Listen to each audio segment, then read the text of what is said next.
ጤና ይስጥልኝ ቻናሌ ቤተሰቦች ዛሬ የምናየው ምዕራፍ 4 ክፍል 2 ሜትድስ ኦፍ ቻርጂንግ ኤ ባዲ የሚለውን ይሆናል። በዚህ ትምህርት ስር ሁለት ነጥቦች ከእናንተ ይጠበቃሉ። የመጀመሪያው ዴሞንስትሬት ዲፈረንት ቻርጂንግ ፕሮሰስስ የተለያዩ ቻርጅ የማድረጊያ ዘዴዎችን ማሳየት ይጠበቅባቸዋል። ሁለተኛ ደግሞ ኤክስፕሌን ዘ ሪዘልትስ ኦፍ ዲፈረንት ቻርጂንግ ፕሮሰስስ የሚለውን ነው። የተለያዩ ቻርጅ የማድረጊያ ዘዴዎች ውጤታቸው ምን ይመስላል፣ ከውጤት አንፃር ምንድነው ልዩነታቸው የሚለውን ማሳየት ከናንተ ይጠበቃል ማለት ነው። We have three kinds of charging objectives. The first one is charging by rubbing, the second is charging by conduction, the third one is charging by induction. ሶስት ቻርጅ የማድረጊያ መንገዶች አሉን። አንደኛው ቻርጂንግ ባይ ረቢንግ ነው። በፍትጊያ አንድ ኒውትራል የነበረን ኦብጀክት ቻርጅ ማድረግ ይቻላል። ሁለተኛ ቻርጂንግ ባይ ኮንዳክሽን በንክኪ ቻርጅ አንድ ኒውትራል ኦብጀክትን ቻርጅ ማድረግ ይቻላል። ሶስተኛ ደግሞ ያለ ንክኪም ኦብጀክትን ቻርጅ ማድረግ ይቻላል። Objects made of different types of matter are rubbed together. Then this produces a static net charge on each other because electrons are transferred during the process. መጀመሪያ ረብ የምታደርጓቸው ወይ ደግሞ የምታፋትጓቸው ማቴሪያሎች ከተለያየ ቁስ የተሰሩ መሆን አለባቸው። ምክንያቱም የተለያየ ጸባይ ሲኖራቸው ነው አንደኛው ለአንደኛው ኤሌክትሮን ማካፈል የሚችለው ማለት ነው። ስለዚህ በመጀመሪያ ምን መሆን አለበት? ማቴሪያሎቹ የተለያዩ ማቴሪያሎች መሆን አለባቸው። ሁለተኛ ደግሞ በደንብ መፈተግ አለባቸው ሁለቱም ማቴሪያሎች። ሶስተኛው ደግሞ እንደየማቴሪያሉ እንደየቁሶቹ ባህሪ አንዱ ማቴሪያል ለሁለተኛው ማቴሪያል ኤሌክትሮን ሼር ያደርጋል ማለት ነው። ኤሌክትሮን አንዱ ለአንዱ የመስጠት ባህሪ እንደየማቴሪያሉ የሚወሰን ነው። ለምሳሌ እዚህ ጋር መጽሐፉ ላይ የተቀመጠውን ስዕል ብታዩት ቢፎር ቻርጂንግ እዚህ ጋር እንደተመለከታችሁት ነምበር ኦፍ ፕሮቶኑ 3 ነበረ፣ ነምበር ኦፍ ኤሌክትሮኑም 3 ነበረ። ስለዛ ኒውትራል ነበረ ማለት ነው። ቢፎር ቻርጂንግ ማበጠሪያው ጋርም ስትመጡ ነምበር ኦፍ ፕሮቶኑ 3 ነው፣ ነምበር ኦፍ ኤሌክትሮኑ 3 ነው። ምንድነው ማለት ነው? ኒውትራል ነበረ ማለት ነው ቢፎር ቻርጂንግ። አፍተር ቻርጂንግ ደግሞ ስትመጡ ሁለተኛው ስዕል ላይ በቢ የተወከለው ስዕል ጋር ስትመጡ አፍተር ቻርጂንግ እዚህ ጋር ጸጉሯ ላይ የቀሩትን ቻርጆች እንደዚሁ በውክልና የተቀመጡ ቻርጆችን ቀዩንና ሰማያዊን ቁጠሯቸው። ስለዚህ ምን ሆነ ማለት ነው? አፍተር ቻርጂንግ ቀዩ ማለት ነምበር ኦፍ ፕሮቶኑ እዛው 3 ነው፣ ነምበር ኦፍ ኤሌክትሮኑ ግን 1 ሆናለች። ጸጉሯ ላይ የነበረችው ቻርጅ ኤሌክትሮኗ በሁለት ቀንሶ 1 ብቻ ናት የቀረችው ማለት ነው። ስለዚህ ነምበር ኦፍ ፕሮቶን ኢዝ ግሬተር ዛን ነምበር ኦፍ ኤሌክትሮን ሆኗል ጸጉሯ ላይ ያለው። በተመሳሳይ እዚህ ጋር ማበጠሪያው ላይ የቀሩ ቻርጆቹን ያሉትን ቻርጆች ስትመለከቱ አፍተር ቻርጂንግ ከፍትጊያው በኋላ ነምበር ኦፍ ፕሮቶን በቀይ የተወከሉት አልተቀየሩም፣ 3 ናቸው። በሰማያዊ የተወከሉትን ግን ኤሌክትሮኖችን ስታያቸው ስትቆጥሯቸው ስንት ናቸው? 5 ናቸው። ነምበር ኦፍ ኤሌክትሮን 5 ሆነ ማለት ነው። ይሄ ማለት ነምበር ኦፍ ኤሌክትሮን ኢዝ ግሬተር ዛን ነምበር ኦፍ ፕሮቶን። ይሄ ምን ያመለክተናል ማለት ነው? ማበጠሪያው ኔጌቲቭሊ ቻርጅድ ሆነ ማለት ነው። ጸጉሯ ደግሞ ነምበር ኦፍ ፕሮቶን ግሬተር ዛን ነምበር ኦፍ ኤሌክትሮን ስለሆነ ምን እንለዋለን? ፖዚቲቭሊ ቻርጅድ ሆነ ማለት ነው። The second kind of charging method is charging by conduction. Then conduction means it is contact.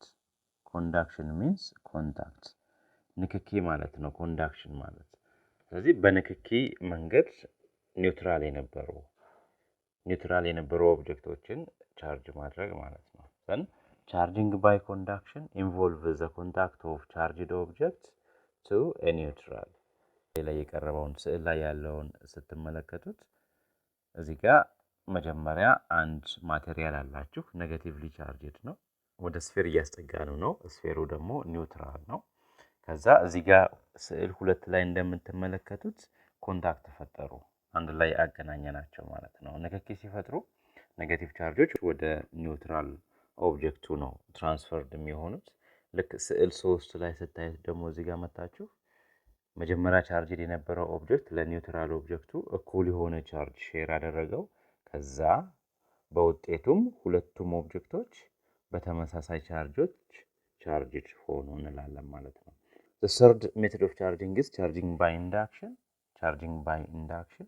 By induction means ያለ ንክኪ ቻርጆችን ትራንስፈር ማድረግ ማለት ነው። እዚህ ጋር ዲፊኒሽኑ ላይ እንደምታዩት a charged object can transfer a charge to a neutral object without touching it. Then charging by induction is a process where the charged object is held near to uncharged conductive material that's grounded on a neutrally charged material. አሁን እዚህ ጋር ከሌላው ለየት የሚያደርገው ነገር መስት ሁለተኛው ኦብጀክት ምን መሆን አለበት? ኮንዳክተር መሆን አለበት። ኮንዳክተር ካልሆነ በኢንዳክሽን መንገድ ያንን ኦብጀክት ቻርጅ ማድረግ አንችልም ወይ ደግሞ ተጨማሪ ቻርጅ እንዲኖረው ማድረግ አንችልም።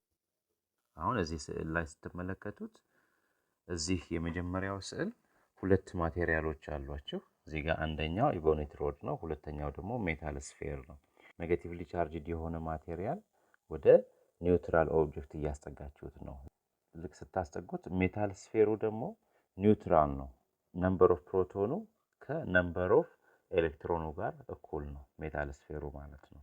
አሁን ምንድነው የሚፈጠረው? ይሄኛውን ቻርጅድ የሆነውን ማቴሪያል ስታስጠጉት ኤሌክትሮኖቹ ይገፋሉ ወደ አንድ ሳይድ፣ ፕሮቶኖቹ ደግሞ ወደ ቻርጅድ ኦብጀክቱ ይሳባሉ ማለት ነው። ኔጌቲቭ ቻርጆቹ መውጫ በር ቢያገኙ ከስፌሩ ለማምለጥ ወጥቶ ለመሄድ ዝግጁ ናቸው ማለት ነው። ከዛ ይሄ ደግሞ ወዴት ያመራናል? ወደ ስዕል 2 ያመራናል። ስዕል 2 ላይ ደግሞ ነው ተመልከቱ። እዚህ ጋር ስትመለከቱት ከሜታል ስፌሩ ጋር ግራውንዲንግ ስናደርግለት እዚህ ጋር የነበሩት ኔጌቲቭ ቻርጆች ምን አገኙ ማለት ነው? ማምለጫ በር አገኙ ማለት ነው። ወዴት እየሮጡ ሄዱ? ወደ ግራውንድ ገቡ፣ ወደ መሬት ውስጥ ገቡ። ምክንያቱም እዚህ ጋር ትልቅ ኤሌክትሮስታቲክ ግፊት እየደረሰባቸው ስለነበረ ማለት ነው። አሁን እነማን ቀሩ ማለት ነው? ፖዚቲቭሊ ቻርጅድ የነበሩት ቀሩ ማለት ነው። ፖዚቲቭሊ ቻርጅድ አሁን እዚህ ጋር ስንት ፖዚቲቭ ቻርጆች ነበራቸው? ቁጠሯቸው።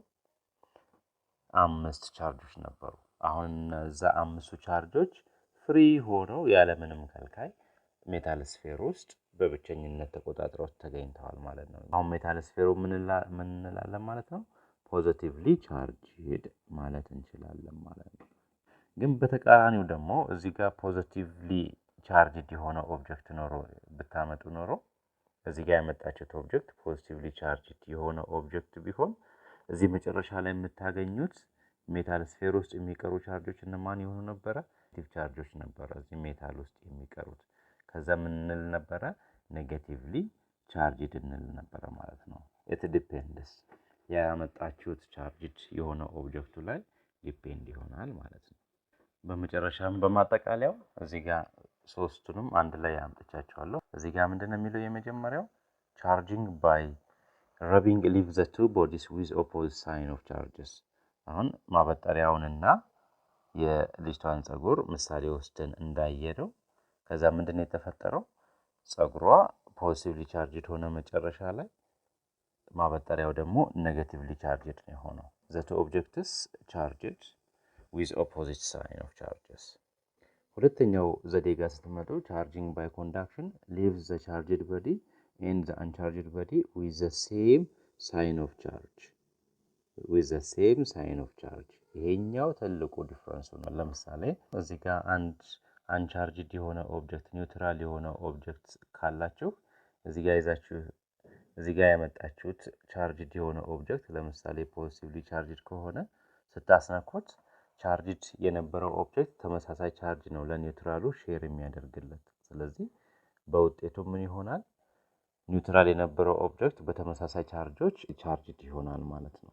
ሶስተኛው ሜተድ ኦፍ ቻርጂንግ ጋር ስትመጡ which is charging by induction leaves the charged body and the uncharged body with the opposite sign of charges።